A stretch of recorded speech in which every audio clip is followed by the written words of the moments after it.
Hey guys, it's CocoaTarot back again with another message.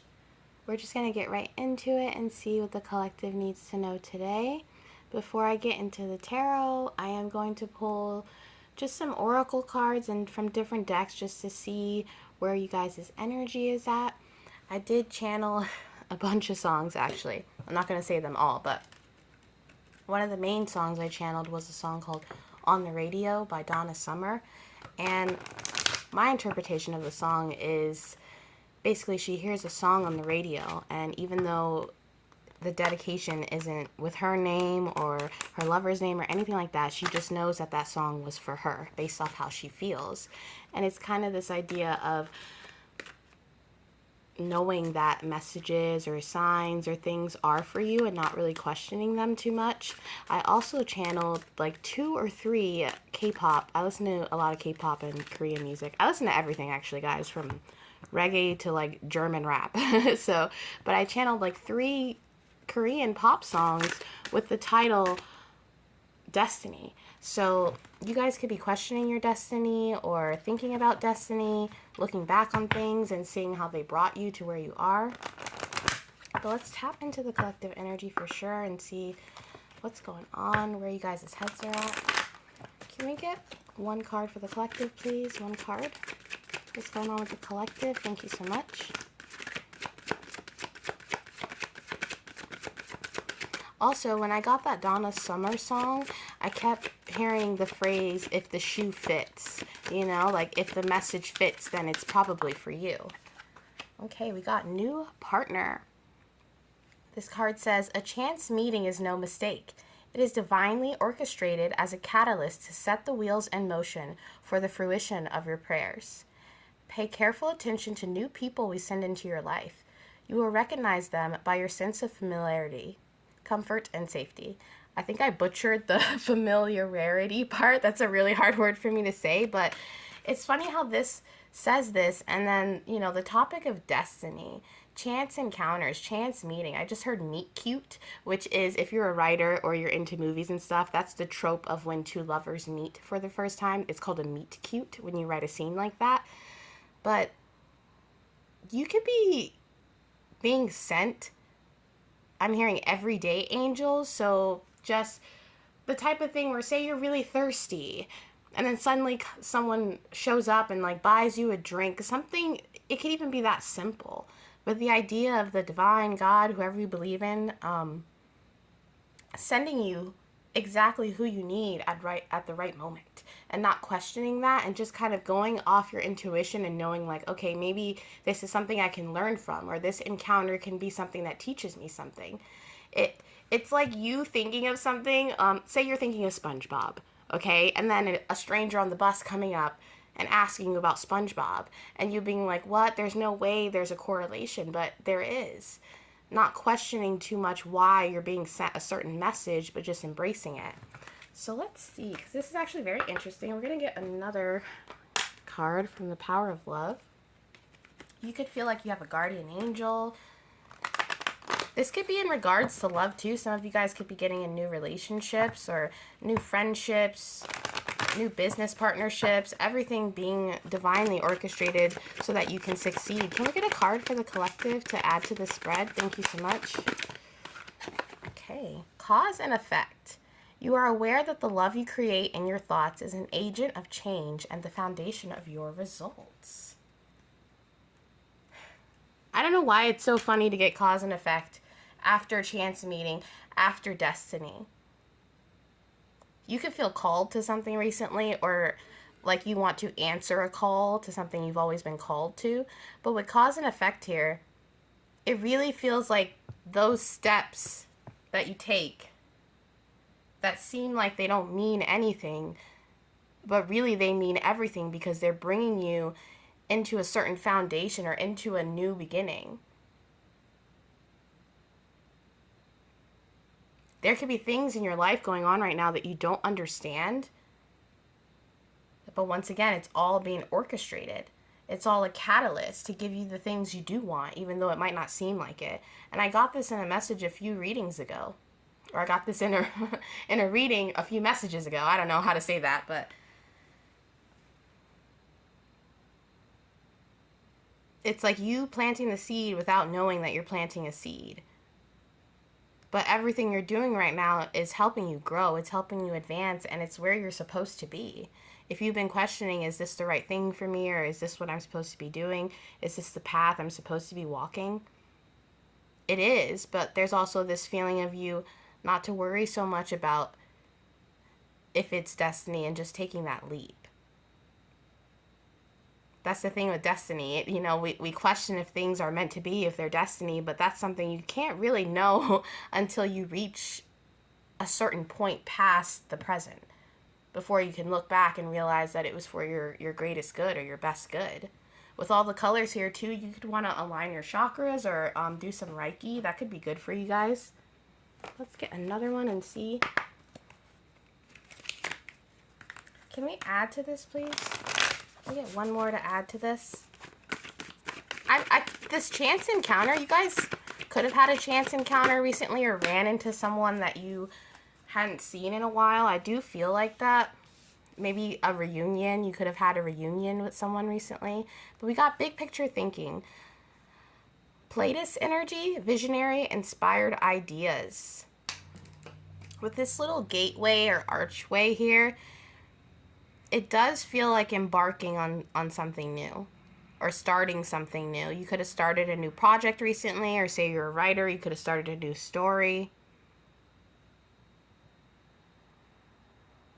And I'm also hearing something that feels like the end, but ends up being a new beginning.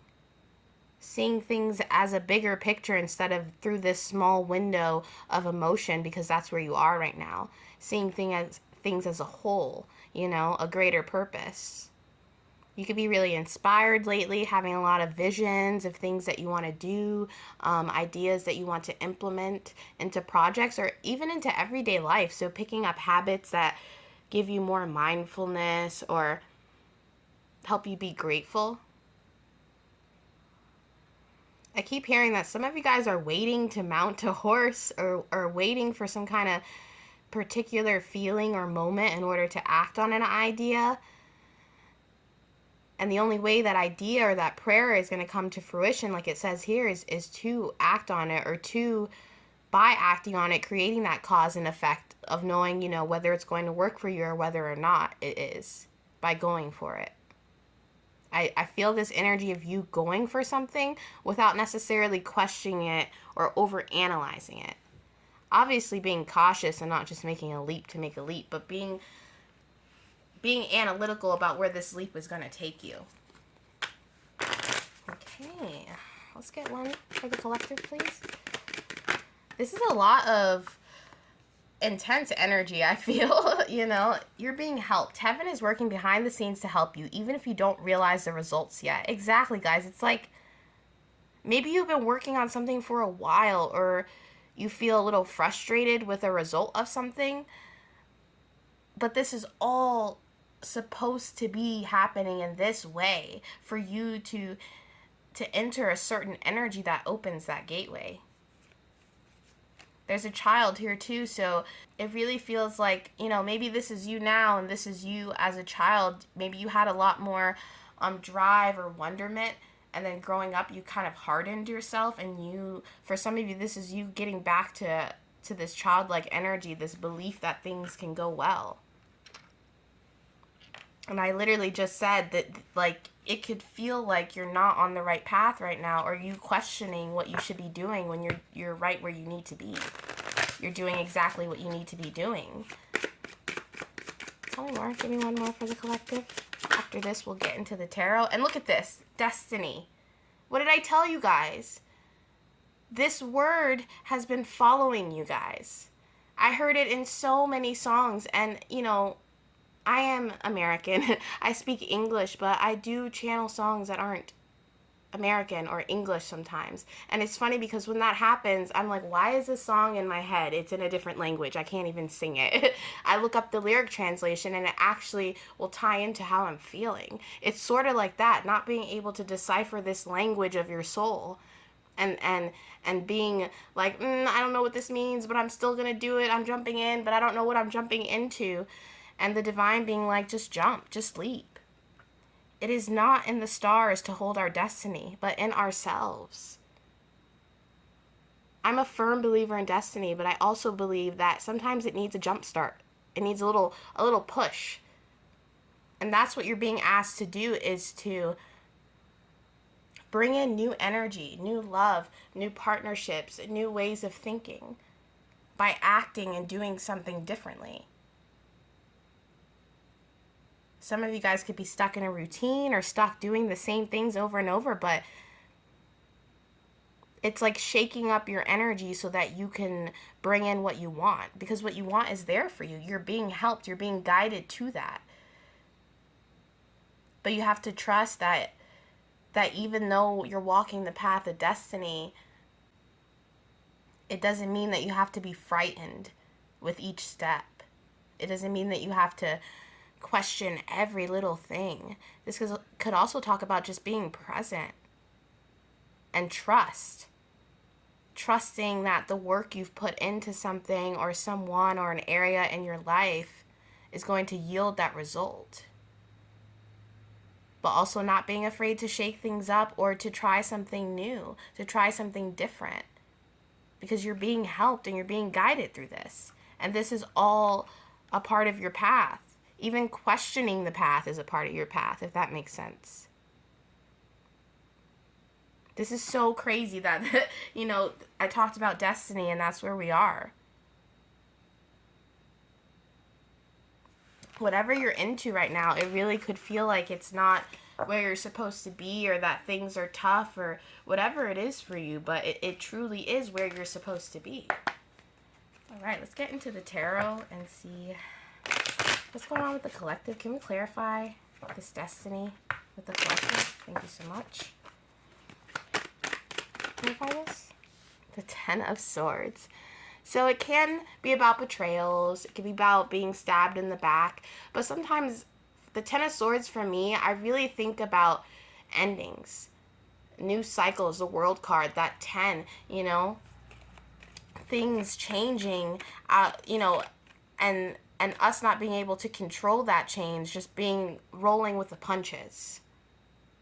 Sometimes it can feel like the universe or God or divine is beating us up, making it tougher than it has to be. But this tough path, it allows you to notice your strengths and your weaknesses.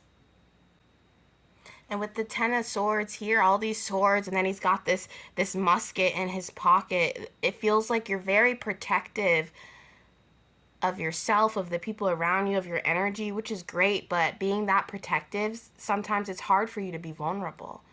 Whoever I'm talking to, vulnerability could scare you. So you're so protected. It's like someone, who, maybe you suffer from this, but suffers from agoraphobia and so afraid to leave the house because of all these things that could happen. Like, oh, what if I get in an accident? Or what if I get hurt? Or what if I'm in a robbing? Things like that. But not realizing, what if you meet someone special? What if you have a chance encounter? What if someone gives you something you really need? Whoever you are, you could have stabbed your own self in the back, betrayed yourself through fear. There's a lot of fear here that I'm seeing with the Ten of Swords. It's a fear of your own self, a fear of your own destiny. That's really what it feels like. You have all these swords, you have a musket, and you're running. You have all the protection here to fight an enemy, but you're still running. And this card, he's not standing his ground. He's running from the lightning, the swords, he's got a gun. It's like all this protection, but still not being able to protect yourself, because some things we can't protect ourselves from. This is a very powerful energy, but it's about self-power. Clarify the Ten of Swords for the collective. And once again, new beginnings. The Devil. I literally heard running from a handmade devil, a homemade devil, your own devils, addictions, insecurities, holding yourself back. I feel like whoever I'm talking to, you hold yourself back a lot. because of that fear of the unknown. Maybe you like control. Maybe you're the type of person where like, I'm going to choose A because A will bring me to B, and then after B I will get to C. Not knowing that some situations you got to go to A and then skip to D and maybe work your way back to B before you can get to C. This idea of finding synchronization or synchronization is what I'm hearing within the chaos. And also being comfortable with your devil energy. And that might sound strange, like, what do you mean? Eliminate the devil, eliminate the devil. But it's like the last boss, that devil inside of ourselves. We go through all these bullies and energies and things in our life that feel like they attack us or they're coming after us. And then we reach that last level, that final boss, and it's us. With this man and woman chained here, it reminds me of like our masculine and feminine energy. It's that final boss level, being you. And not just defeating it, but being comfortable with it. Being comfortable with the fact that you aren't perfect. Maybe you're a perfectionist, or you have a lot of positive thinking in a like a toxic way, you know, which is fine. It happens, but it's like whoever you are, you need to be comfortable with your devilish side. And that's so interesting. You know what I mean? We have the Page of Wands here, and I think of the Page of Wands as a very creative card. And Wands, for me, I instantly think about desire. You could be suppressing your desires or timid about going for the things that you want because you're afraid about some kind of terrible outcome.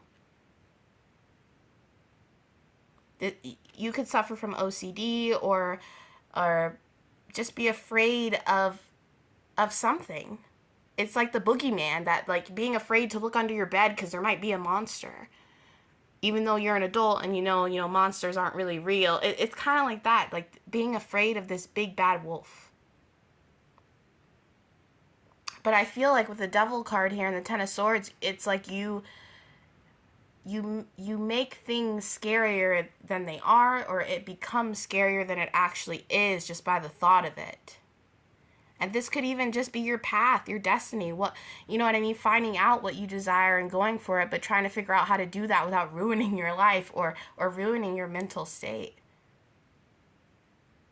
But it's the fear of those outcomes that actually end up holding you back, because you're not able to really be present and be vulnerable in the moment and just accept things for what they are. I said in a past reading, it is what it is.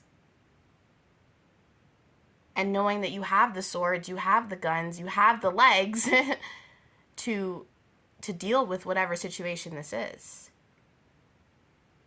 I'm even seeing this as someone who, let's say you used to drink a lot and you've cut down over the years. And you having a drink and then being like, oh, I can only have one because if I have two, I'm going to get a little too loose. And then I'm going to call people and tell them I love them. And you, this like, I need to be restricted before the devil comes out. But I'm hearing to trust yourself. Trust yourself. Clarify this Page of Wands for the collective. Okay, we got the Death card and the Page of Pentacles. There's some child energy in here. Some of you guys could be parents, or this could just be your child energy. I do think of children or like teenagedom, that fiery spirit we have when we're young, when the veil is super thin, because we're so tapped into our emotions and hormones and puberty and, you know, all that. And it's funny because that change you're looking for, this opportunity to invest in your desires, to really, I'm hearing, complete yourself, it lies in turning around and facing that devil energy. The thing that you're afraid of is the thing that's going to open that door and create that change, that transition into the life that you want, into the love that you want, into the person that you want to be. This Death card, he looks so scary, you know, like, oh, the lightning, the waves, but look at all this treasure in front of him. And he's still frowning.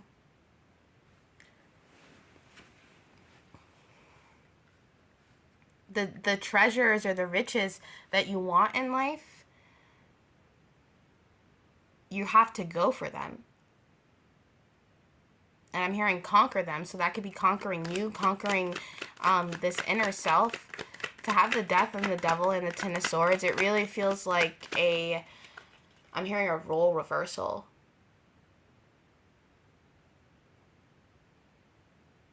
I just heard that song that's like, hello, darkness, my old friend. Wow. Crazy. And the new beginning. I felt it the whole time. This new beginning. This new beginning. And it scares you because I feel like some of you guys know that in order to get this new beginning, there's some work that needs to be done on your shadow energy. Some of you guys could be just getting into spirituality, or maybe your version of spirituality or what you've been taught is not exactly how you've been experiencing it. So, like, for instance, a lot of people, you know, I'm into crystals, I'm into spirituality. I haven't always been. It was something I got into over the quarantine. I don't even know if I'm allowed to say that, but before I got into spirituality, I was definitely one of those people that had a very closed mind about it. And I do, you know, I have a shop and stuff, and I sell crystals, and I do get the occasional, like, okay, it's just a rock, you know, these are just rocks, they're just, you know, they're just cards, how does this even help, does this stuff even really work, you know, thinking that because someone is into crystals or into spirituality, it's all love and light and hoo-hoo, you know. But I always have to explain to people that walking this path, it's a lot of work, it's a lot of shadow work, it's a lot of facing your demons head on, which a lot of us don't like to do. It's way easier to say, no, I'm good, and keep being distracted by all the distractions we have. And then when I explain to people, you know, a lot of spirituality is just healing.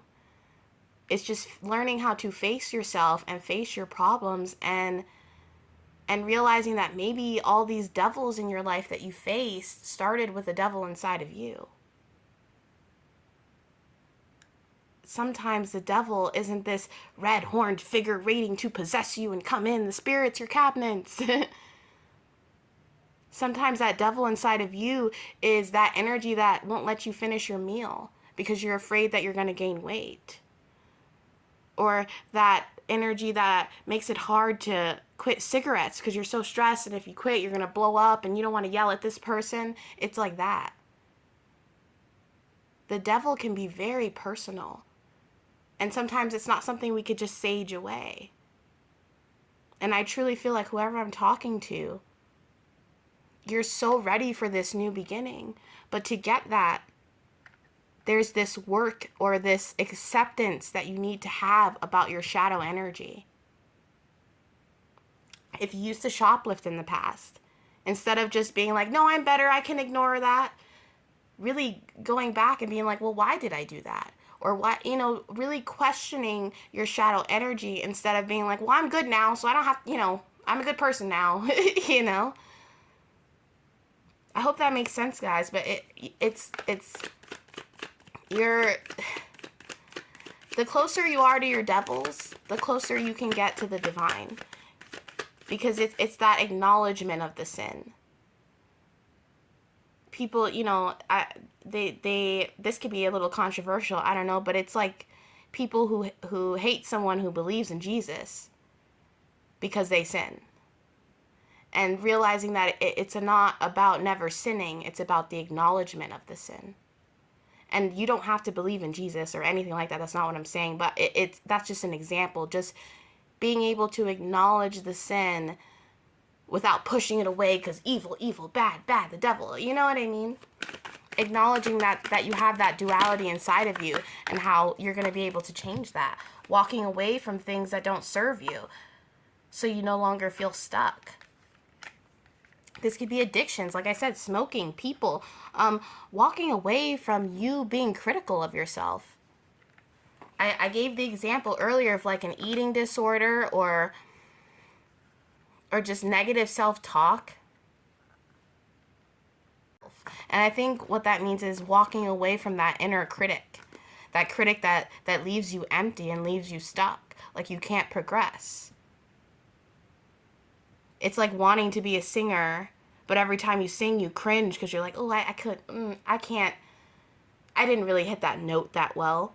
Or I hope this is making sense, guys. It's really, once again, like another reading, you being your worst enemy. Acknowledging that, let's say you meet the same energies and the same people over and over again and being like, why do I keep meeting narcissists, or why do I keep meeting people who drain me? It's going to be different for all of you. But acknowledging, maybe I keep running into that energy because I haven't quite healed something within myself that's attracting that energy. That's how it feels. Clarify the Six of Swords are in reverse and the Six of Pentacles. Someone here watching this isn't giving to themselves. You're only giving to your light, and you're not acknowledging the shadow in order to be able to leave that out in the cold. And we got the Empress. This is actually so beautiful, guys. So we got the Five of Pentacles and the Eight of Cups. The Five of Pentacles could be about being in lack, walking away from things, leaving things out in the cold. So it's similar to the Eight of Cups. Except with the Eight of Cups, we're choosing to walk away. And the Five of Pentacles, it kind of feels like you're being forced out. Being forced out of this church into the cold. Being forced to live in poverty. Or being forced to have responsibilities you don't want to deal with. It's like this energy of being like, well, I'm the Empress, so the Empress can never be in lack. Or the Empress can never, have shadow energy. She's conquered her devils. But realizing that you can still be the Empress and still have things that you need to walk away from, or have shadow energy that you need to work on. The work never ends, you guys. It's like you realizing that even when you're on this mountain peak, there's still another bigger mountain to go up. I keep hearing the work never ends, and maybe that's not what you want to hear, but it's you're still the Empress. Whether or not you have this devil energy inside of you, or this negativeness that you have to work on, it doesn't mean that suddenly you're in a karmic energy and it's this cycle. Just acknowledging the things you have to work on is a step forward. And realizing that, the devil and the Empress, they're in the deck for a reason. You know what I mean? That light side and that shadow side is needed to reach the nirvana, or to reach that wholeness. It really feels like your new beginning lies in acknowledging that you could do better and taking care of yourself and loving yourself. Some kind of personal point of power. Tell me more. Yeah, your truth. Living in your truth. And this doesn't mean, like, say, like I gave the example about shoplifting earlier, and you're like, okay, so does that mean I need to go tell everybody that I used to shoplift, or that it's not really that. It's about being able to look at these dark parts of yourself, or these things you've done in the past, and to see it with love. And to realize that you had to live in that darkness for you to carry on into your light. Maybe some of you guys did have an eating disorder, because I keep getting this example, but let's say you had an eating disorder in the past and you look back at that part of yourself and it's cringy, it hurts, it pains you because you weren't taking care of yourself. But now it's time to look back at that situation with love and think, well, I had to be that calculated in my eating for me to reach a point where I could healthily eat and have a healthy relationship with food. It's like that. It's really about loving the dark parts of yourself without, I don't want you guys to think that means, act in your shadow and do things of the dark, whatever that means. Nothing like that. It's more about acknowledging that you're not perfect and still loving that about yourself. Still loving that you have this duality to you, this paradigm, this thing that makes you relatable, Yeah, we got the Queen of Swords and my karmic card. And it's so funny because people, they're like, the Empress can never be karmic. We have all these, I don't mean to sound I'm not trying to start anything, but, you know, we have a lot of these readings that separate this karmic from the Empress, or this karmic energy from the Emperor, not knowing that in order for the Empress to become the Empress, she had to be karmic at one point. She had to go through a karmic cycle at one point in order to teach these little panda babies, in order to teach herself something. Maybe, just maybe, it's less about being up here and ignoring all this karmic energy and trying to find that balance and realizing I can be the Empress, but I could also still have some karmic things within me to fix. And that doesn't make me any less of this loving, compassionate, beautiful embodiment of all the queens. It just makes me more whole and more aware of myself. This is so beautiful. It's really about duality. Melding your light and your dark so that you could create a new color. A new way to live, a new feeling to follow. But let's get some advice, guys. I actually did not pull a deck for advice, so let me just think really quick. I'll probably get a love oracle. Alrighty. Come on. Okay. Did we get stuck in the box? Alright, let's get a love oracle for you guys just to see. I'm probably going to pull a spirit animal too. You guys are probably like, dang girl, you used like all your decks today. I just felt so called to get some different messages from different decks, you know, because when you read the tarot or you do oracle cards, whatever it is, you get different stuff from different decks. And sometimes it's like a puzzle. You put it together and you get a whole new story. You know what I mean? All right, let's get a love oracle. A love oracle for the collective. Okay, girl talk. Time with friends, moving on, happily single, living in the moment, having fun. This is actually really cute. Some of you guys, maybe you need to call a friend and just let her know how it is, or let him know how it is, let him know what's going on. But I'm also seeing this as, when I think of girl talk, I think of like slumber parties and putting on a face mask and watching a cheesy movie and eating popcorn and just enjoying letting loose. But also, you know, at sleepovers and girl talks, you also have that cathartic moment of saying things how they are, talking about how you feel, you know, sharing secrets. Some of you guys, maybe you need to plan something, a little trip or a night with friends, a night to really blow off some steam. Even if you don't have friends, do it alone, okay? You don't need friends to have fun. I'm hearing taking yourself out to a restaurant even.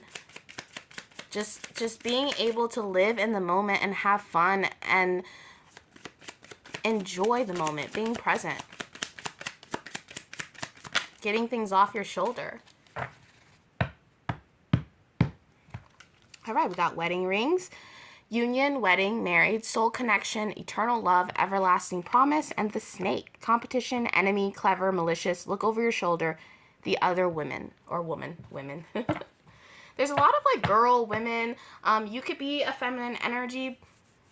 But once again, these opposing energies, and this could be literal, you know, you could be getting married soon or whatever, but I'm really seeing this as, once again, this paradigm, the happiness of weddings, that new beginning, that jumping the broom, that leap of faith. Meanwhile, we have this snake, this scary, this thing coaxing you out of your happiness, out of the garden. And then you, in the middle of it. And I just heard melding fear with happiness. It's about accepting all outcomes instead of being afraid of a specific one. It kind of like how people say the key to happiness is to lower your expectations of that happiness, to truly just not even expecting too much, but expecting specific things and just rolling with the punches. It's like getting into a new relationship and being like, oh, but they could cheat, they could do this, and that's making you in your head and not being able to live in the moment and enjoy this person, enjoy this promise of love. because you're too worried about them being a snake, or you being a snake, or you self-sabotaging. And with the girl talk here in the middle, even just talking this out, instead of keeping that fear inside of you, talking it out with a lover, with a friend, you know, letting them know, I have fears, or I have this, even that would be a tremendous help for you. And let's get an animal oracle. We're doing it, guys. We're using like every deck I have. I'm sorry. it isn't every deck, but it really is. Whoever you are, you could really go to extremes sometimes. All right, we got the ladybug. This is a time of good fortune and abundance, so be willing to receive all good things in your life. Wow, really, guys, be willing to receive all good things, but know that sometimes to get to the good things, we have to go through some snakes. We have to go through some tall grass. We have to confront things that are a little uncomfortable or just not where we want to be. But knowing that that good fortune, that abundance, those prayers, that work you've been putting into yourself, into life, into your relationships, into whatever you've been working on, it's coming through. But even when you're not where you want to be, it's still a part of that destiny. And that is your reading for today, guys, and I'll be back soon with another message. Toodaloo.